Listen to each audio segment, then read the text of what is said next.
Hello, good morning all.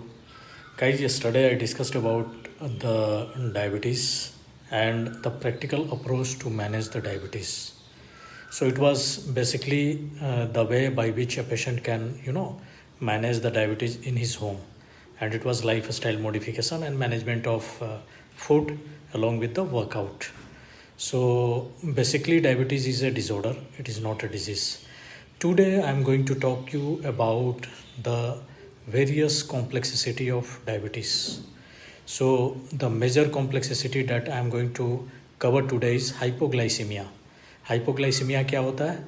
Hypoglycaemia ये होता है जब ब्लड में ग्लूकोज की कमी होती है. तो अगर आप डायबिटिक हो, अगर आपको डायबिटीज़ है, तो हाइपोग्लाइसीमिया एक कॉमन एस्पेक्ट होता है जो रेगुलर होते रहता है. जैसे आपने कोई मेडिसिन ली, आपने खाना ठीक से नहीं खाया, तो ग्लूकोज की कमी हो जाएगी.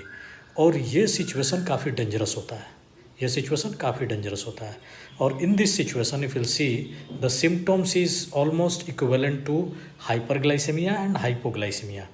तो जो सिम्टम्स आप फील करते हो एज ए पेशेंट, वो सिम्टम्स हाइपोग्लाइसेमिया मतलब ग्लूकोज की कमी और ग्लूकोज का ज़्यादा होना, वो ऑलमोस्ट सेम ही होता है, सिमिलर टाइप ऑफ होता है. और लेकिन ये कंडीशन बहुत ही डेंजरस होता है हाइपोग्लाइसीमिया का, जिसमें ग्लूकोज की कमी होती है. हाइपरग्लाइसीमिया के जो कॉम्प्लिकेशंस होते हैं वो लॉन्ग टर्म होते हैं. वो लंबे समय तक अगर ब्लड ग्लूकोज बढ़ा हुआ है तो आपके कॉम्प्लिकेशंस दिखेंगे. लेकिन हाइपोग्लाइसीमिया के कंडीशंस जो होते हैं वो इमीडिएट जो है आपको कॉम्प्लेक्सिटी की तरफ ले जाता है. ये कॉम्प्लेक्सिटी होती क्या है? जैसे जो सबसे डेंजरस कंडीशन होता है हाइपोग्लाइसीमिया में ग्लूकोज की कमी में, वो होता है हेपेटिक कोमा. हेपेटिक कोमा मतलब आपको ग्लूकोज की कमी हुई और आप कोमा में आ गए. कोमा में आने के बाद लोग पानी छिड़कते हैं, जगाने की कोशिश करते हैं, लेकिन ब्रेन में ग्लूकोज की सप्लाई बहुत कम होती है, जिससे ब्रेन सेल डेड हो जाते हैं और इमीडिएट जो होती है डेथ हो जाती है बंदों की. तो ये कंडीशन बहुत ही डेंजरस होता है. इसलिए जो प्रिकॉशन लेने चाहिए, अगर आप डायबिटिक हो तो आपके फ्रेंड सर्किल में, आपके फैमिली में, आपके नेबरहुड में सबको पता होना चाहिए कि आप डायबिटिक हो. ये पता होना चाहिए कि आप डायबिटिक हो.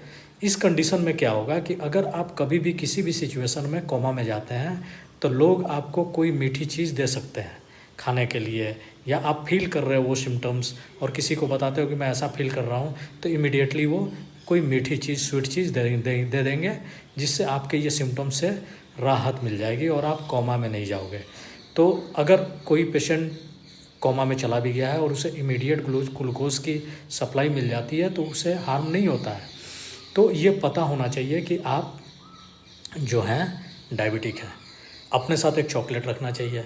कभी भी आप वो सिम्टम्स फील करो तो आप चॉकलेट खा लो, ठीक है. तो अब ये वीडियो जो है वो थोड़ा सा बड़ा हो रहा है, इसलिए मैं इसे यहीं रोकूंगा और आगे मैं बताऊंगा कि आपको हेपेटिक कोमा में जाने से पहले या हाइपोग्लाइसीमिया होने से पहले कौन कौन से सिम्टम्स होते हैं दैट अ पेशेंट फील करता है.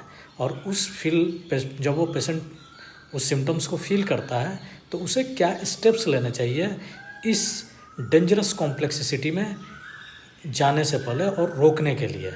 So guys, please subscribe my channel and I will always tell you that I will provide you a very practical knowledge about the management of diabetes and other conditions like heart attack, angina pectoris and various diseases.